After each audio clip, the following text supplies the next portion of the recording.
This is Jonathan Agatha for Pro Boxing fans. It's Kell Brook.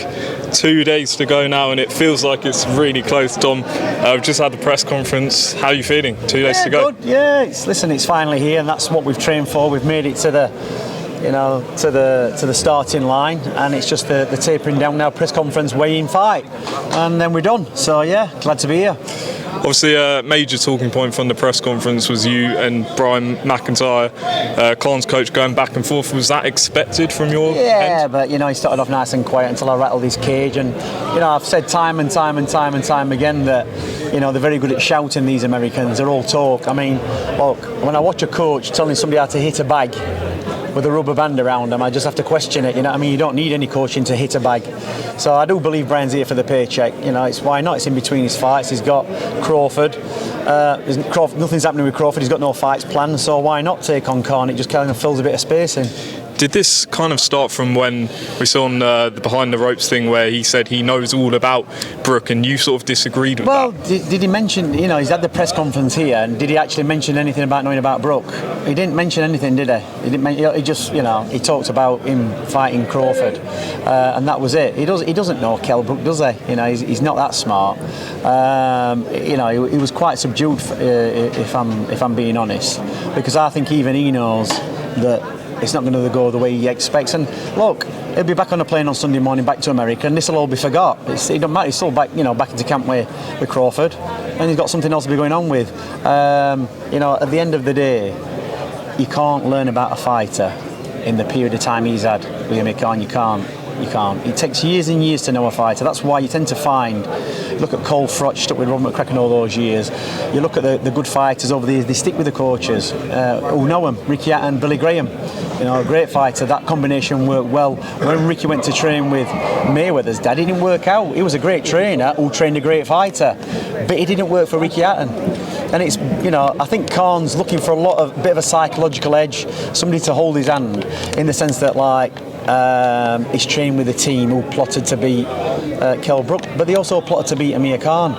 So I wouldn't put myself in that position. I don't think Kell would ever go with a trainer who, was trying to be part of his downfall. I think Khan's looking to get into Kell's head. It's not going to work, because at the end of the day, it's not Brian getting into the ring. Well, if he can get into the ring, it's going to be Kell and Khan, and that's what it's down to. When he said about sort of you not being in the camp for the Crawford fight, you obviously had your reasons for it.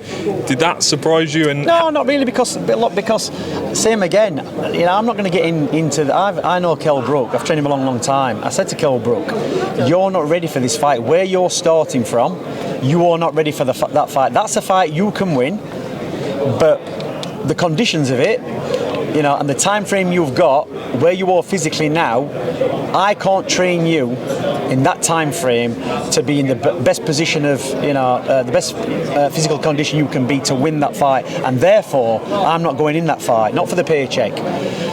I'd advise you not to take that fight." But he took the fight. That's his choice. He's the fighter and got a different trainer. That's the reason why. I could have gone along with it. I could have been in it for the paycheck. But I've known Kell for too long. I know fights he can win, and I know fights he can lose if he's not prepared. And the one thing about this fight, I know he's had the preparation.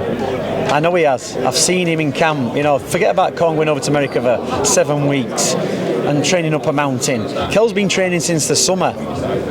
He's been training for over 30 weeks for this fight. So when we got the call for 12 weeks notice to take, the press conference in London, I knew Kell was in a fantastic place then for this fight. So, Khan can bring what he wants, he can say what he wants, he can verbalise all he wants. It's not going to win him the fight. And obviously people look at that Crawford fight and say, well, is Kell's punch resistance still there? Obviously Amir's also been out of the ring a long time. How much are they factors in this fight? Well, Kell really is Khan unofficially is retired, isn't it? It's almost 3 years in April since he boxed Crawford. So he's unofficially retired. He had a bit of a run out in overseas against Billy Dib for a bit of a paycheck. But his last serious fight was almost 3 years ago. And he got dropped, and then he got hit low and found his way. That's my way out. He found his way out. He thought, I know what's coming. He'd done his 5 or 6 rounds and thought, that's me done. So now he's going in a high-level fight against Kell Brook, who they think is finished. Kell's punch resistance hasn't gone. He just didn't do the weight or rehydrate properly for the Crawford fight. He didn't. It was locked down. There was, his nutritionist didn't go out with him. They were relying on other people to do it. And I know Kell Brook can take a punch. I've seen him in sparring, taking big shots off big punches, and I know he can hold up. People keep banging on about his eye sockets. What they don't understand is, once those eye sockets are sealed with metal plates, they don't go again.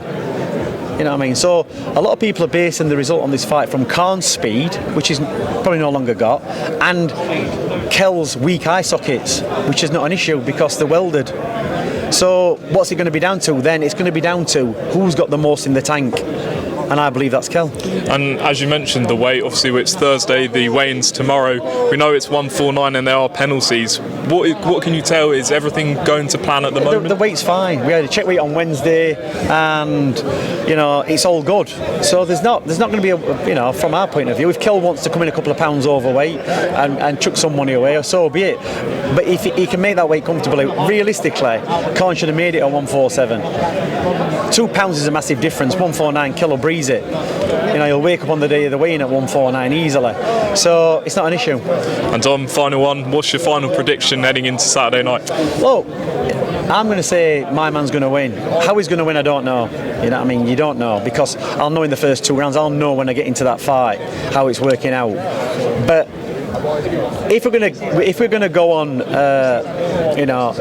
them fighting when they're at the peak, Kell's got the time, he's got the power. Khan's got the speed. If we're going to rely on that, Kell, whether Khan's got the speed anymore, whether Kell's got the timing, Kell's still got the punch.